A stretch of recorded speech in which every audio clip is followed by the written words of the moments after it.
ایک شخص امام سجاد علیہ السلام کی خدمت میں حاضر ہوا اور عرض کرنے لگا کہ اے نواسہ رسول،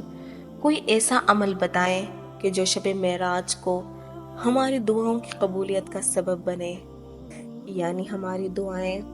مستجاب ہو جائیں۔ امام سجاد علیہ السلام نے فرمایا کہ اے شخص،